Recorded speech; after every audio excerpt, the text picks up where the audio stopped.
এই দেখো দেখো দেখো মাঝ রাস্তায় গাড়িটা কেমন খারাপ হলো। Hello friends, welcome back to my channel. আসসালামু আলাইকুম, গুড মর্নিং সবাইকে। সকাল সকাল বর গেছিল বাজারে, আর আজ এনেছে সামুদ্রিক মাছ। সব সময় তো জ্যান্ত মাছ খাওয়াই হয়, তাই আজ ভেবেছিলাম একটু সামুদ্রিক মাছ খাওয়ার খুব ইচ্ছা। তো পটল মাছ পেয়েছিলাম, যা আমাদের দেশে এটাকে পটল মাছই বলে, এক এক জায়গায় এক এক রকম নাম।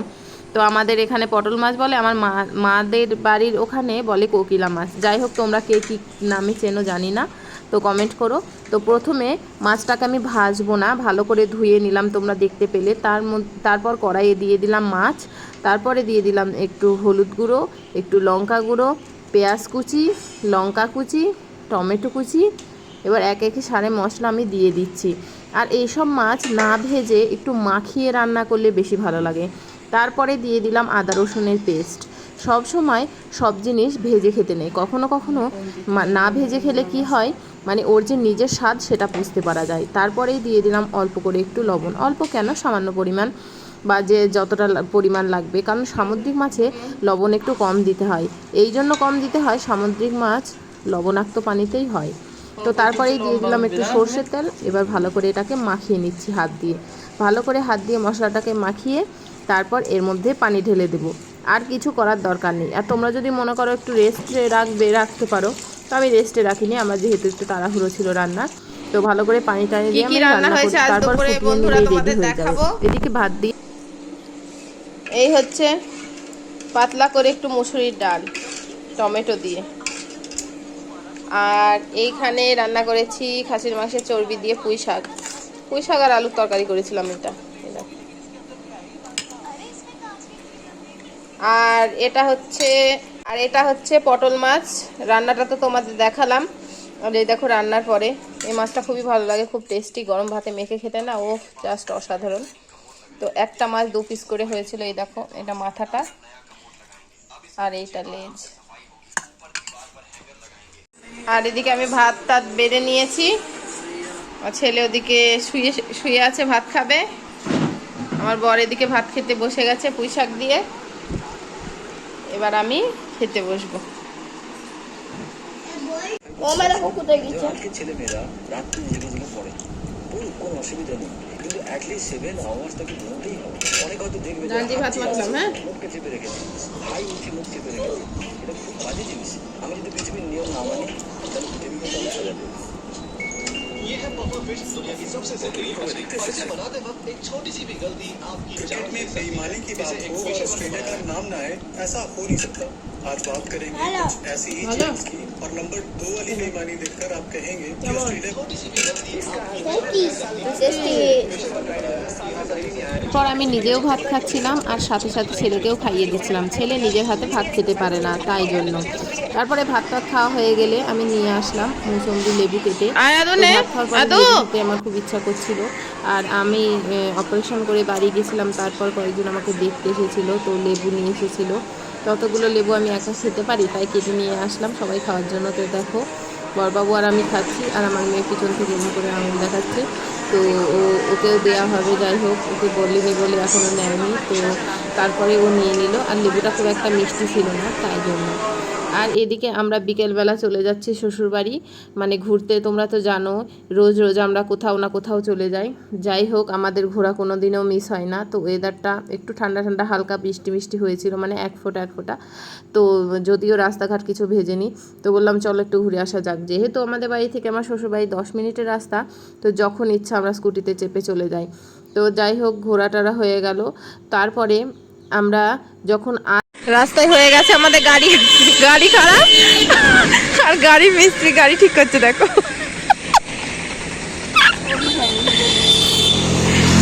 এ বাবু, নামবি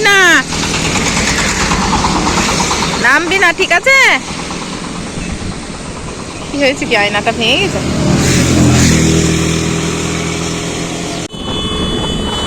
রাস্তার মধ্যে কতগুলো মাটি বসে আছে, দেখো, তোমাদের দেখাচ্ছি, পুরো বাঁদরের বাসাও। তারপর যাই হোক, অবশেষে আমরা বাড়ি পৌঁছে গেলাম। সন্ধ্যেবেলা চলে এসেছে চাউমিন, গরম গরম আমি বানিয়েছি, আজ রেস্টুরেন্ট থেকে আনাইনি। ছেলে কেমন খাচ্ছে দেখো। এই কেমন, কি এটা, কি নুডলস? সস নেবা? আগে খেয়ে নাও, তারপরে নিও। তো আজকে রাতে ওরা আর কিছু খাবে না। ওই দেখো বই খাতা কিরম ছড়িয়ে ছিটিয়ে রেখেছে, আর চাউমিনটাই খেয়ে নেবে আজ। আমার এখানে চিংড়ি মাছ খোলা ছাড়িয়ে রেখে দিয়েছি, আর এখানে আছে পেঁয়াজ কুচি, টমেটো কুচি, আর এখানে আছে আদা রসুনের কিমা আর ধনে পাতা কুচি।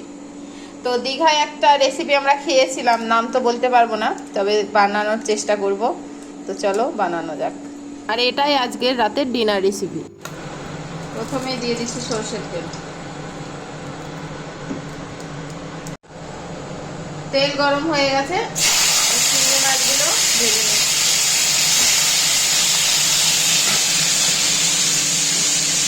এবার চিংড়ি মাছটাকে লাল লাল করে ভেজে তুলে নিতে হবে।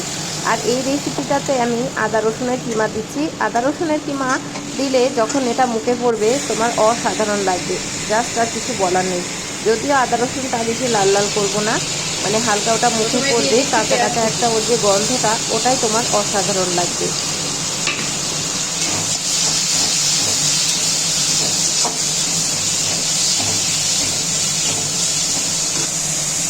এবারে দিচ্ছি আদা রসুনের কিমা। এবার দিচ্ছি নুন, দিচ্ছি টমেটো কুচি।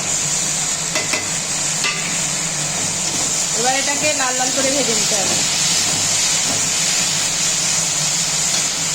যেহেতু আমি ভয়েসটা পরে দিচ্ছি, তাই তোমরা ভাবতেও পারবে না এই চিংড়ি মাছের রেসিপিটা আমি খেয়ে পুরোই অবাক হয়ে গেছিলাম। এতটাই সুন্দর আর টেস্টি হয়েছিল, তোমরা অবশ্যই বাড়িতে একবার ট্রাই করে দেখবে। তারপরেই দিয়ে দিলাম আদা রসুনের পেস্ট, আর দিলাম হলুদ গুঁড়ো, আর উপর থেকে একটু ধনে গুঁড়ো দিয়ে দিলাম। এতে জিরে গুঁড়ো দেওয়ার কোনো দরকার নেই। তারপরেই দিয়ে দিলাম লঙ্কা গুঁড়ো। এবার এটাকে ভালো করে মশলাটাকে কষিয়ে নিতে হবে, না কষালে কিন্তু গন্ধ ছাড়তে পারে। তো যার জন্য মশলাটা আমি দেখো খুন্তি দিয়ে ভালো করে নাড়িয়ে নাড়িয়ে কষিয়ে নিচ্ছি। এবার আমি উপর থেকে একটুখানি পানি দিয়ে নিয়েছি যাতে মশলাটা পুড়ে না যায়। তো আবার ওটাকে ভালো করে কষিয়ে নিয়ে চিংড়ি মাছগুলো এবার উপর থেকে দিয়ে দেব। যেহেতু চিংড়ি মাছগুলো খোলা ছাড়ানো আছে, তো এর মধ্যে সমস্ত মশলা ঢুকে যাবে, কোনো অসুবিধা হবে না। আর খোলা ছাড়িয়ে দিলে কি হয়, তাহলে খেতেও অসুবিধা হয় না, খাওয়ার সময় আর এক্সট্রা করে ছাড়াতে হয় না। আর এই চিংড়ি মাছটা আমরা দীঘাতে খেয়েছিলাম, কিন্তু এর নামটা কি জিজ্ঞাসা করা হয়নি। এবার উপর থেকে আমি একটু গরম মশলা দিয়ে দিয়েছিলাম। নামটা যেহেতু জিজ্ঞাসা করিনি, তাই আমি এর নাম দিয়েছি, মানে নিজে থেকে একটা নাম দিয়েছি আচারি চিংড়ি। অনেকটা আচারের মতোই বানিয়েছিলাম, যদিও তোমরা লাস্টে এটা দেখতে পাবে। তো তারপরে আমি উপর থেকে দিয়ে দিলাম একটু পানি, আর দিয়ে দিলাম ধনেপাতা কুচি ছড়িয়ে। এবার ভালো করে এটাকে ফুটিয়ে নিচ্ছি। আর সবচেয়ে বড় বিষয় যেটা, এটাতে একটুখানি টমেটো সস দিতে হবে, যার জন্য এটাতে একটা মানে হালকা মিষ্টি টাইপ একটা স্বাদ আসবে। এই তরকারিটা বা এই চিংড়ি মাছের রেসিপিটা তোমরা শুধু খেতে পারো, রুটি দিয়ে খেতে পারো, যে কোনো আইটেমের সাথে খেতে পারো। তো আমার রেসিপি বানানো কমপ্লিট। উপর থেকে একটু ধনেপাতা কুচি ছড়িয়ে নিয়েছি, তারপর সার্ভ করে দিয়েছি পেঁয়াজ, সাথে চিংড়ি মাছ আর গরম গরম রুটি। তো দেখো বড়মশাইকে দিয়ে দিয়েছি, উনি রুটিতে লাগিয়ে খাচ্ছে। ও যা হয়েছিল অসাধারণ। আর কালারটা দেখে তোমরা বুঝতে পারছো এত সুন্দর হয়েছে, বলার ভাষা খুঁজে পাচ্ছে না। ভিডিওটা কেমন লাগলো জানিও। খোদা হাফেজ।